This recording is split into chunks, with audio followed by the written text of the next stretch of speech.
Referee সরাসরি ক্যামেরার দিকে তাকিয়ে বুক ফাটা কান্নার সাথে বলেন, আমাকে ক্ষমা করে দিন। আমি যা করেছি তার জন্য আমি সারা জীবন নরক যন্ত্রণা ভোগ করব, কিন্তু বিশ্বাস করুন আমি নিরুপায় ছিলাম। আমাকে ওপর থেকে কঠোর নির্দেশ দেওয়া ছিল, যেভাবেই হোক স্পেনকে ম্যাচ জেতাতে হবে। আমি শুধু সেই নির্দেশ পালন করেছি মাত্র। রেফারির এই একটি মাত্র বাক্য মুহূর্তের মধ্যেই পুরো বিশ্ব মিডিয়ায় দাবানলের মতো ছড়িয়ে পড়ে। সারা বিশ্বের ফুটবল বোদ্ধা থেকে শুরু করে সাধারণ ভক্তরা রীতিমতো স্তব্ধ হয়ে যান। তিনি আরো ভয়ঙ্কর সব গোপন তথ্য ফাঁস করে বলেন, ম্যাচের আগের রাতেই আমার হোটেল রুমে থাকা ল্যান্ডলাইনে একটি গোপন কল আসে। আমি ফোন তুলতেই ফিফার ভেতরের একটি শক্তিশালী সিন্ডিকেট এবং আন্ডারওয়ার্ল্ডের বেটিং মাফিয়াদের এক শীর্ষ কর্মকর্তা আমাকে পরিষ্কার ভাষায় হুমকি দেন। তিনি বলেন, যদি স্পেন এই ম্যাচ না জেতে তবে আমার রেফারিং ক্যারিয়ার চিরতরে শেষ করে দেওয়া হবে। শুধু তাই নয়, তারা আমার স্ত্রী এবং সন্তানদের ঠিকানার কথা হুবহু উল্লেখ করে তাদের জীবনের ওপরও বড়সড় ক্ষতি করার হুমকি দিয়েছিল। আমাকে পরিষ্কার ভাষায় বলা হয়েছিল, যদি তুমি কাল মাঠে আমাদের কথা মতো কাজ না করো তবে তোমার পরিবারের লাশও কেউ খুঁজে পাবে না। ইউরোপিয়ান ফুটবলের ওই কালো টাকার সিন্ডিকেট কোনোভাবেই মেনে নিতে পারছিল না যে লাতিন আমেরিকার একটি দল টানা 2 বার বিশ্বকাপ নিয়ে যাবে।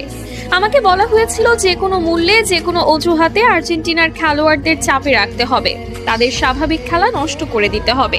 কান্নায় ভেঙে পড়ে এই রেফারি আরও বলেন, ম্যাচের বয়স যখন 93 মিনিট, এনজো ফার্নান্ডেজ যখন সামান্য একটি বল দখলের লড়াইয়ে ফাউল করেছিল, তখন আমার কানে ইয়ারপিসে ওপর থেকে সরাসরি নির্দেশ আসে, এটাই সুযোগ, আর দেরি করো না, ওকে সরাসরি লাল কার্ড দিয়ে মাঠ থেকে বের করে দাও। আমি নিজে মাঠে দাঁড়িয়ে অত্যন্ত কাছ থেকে দেখেছি, ওটা কোনোভাবেই লাল কার্ড দেওয়ার মতো অপরাধ ছিল না।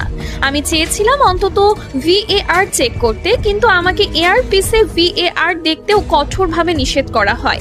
যখন আমি পকেট থেকে লাল কার্ডটি বের করছিলাম তখন আমার হাত থরথর করে কাঁপছিল। এনজো যখন অবাক দৃষ্টিতে আমার দিকে তাকিয়েছিল তখন আমার মনে হচ্ছিল আমি মাটির নিচে মিশে যাই। 10 জনের আর্জেন্টিনা যখন বীরের মতো লড়ছিল, ডি পল আর ম্যাক অ্যালিস্টাররা যখন নিজেদের শরীরের শেষ রক্তবিন্দু দিয়ে স্পেনের একের পর এক আক্রমণ ঠেকাচ্ছিল, তখন আমি নিজেই ভেতর থেকে কুড়ে কুড়ে খাচ্ছিলাম। আমি স্পেনের অনেক বড় বড় ফাউল ইচ্ছা করেই এড়িয়ে গেছি, কারণ আমার ওপর নির্দেশ ছিল প্রতিটা 50-50 ডিসিশন স্পেনের পক্ষে দেওয়ার।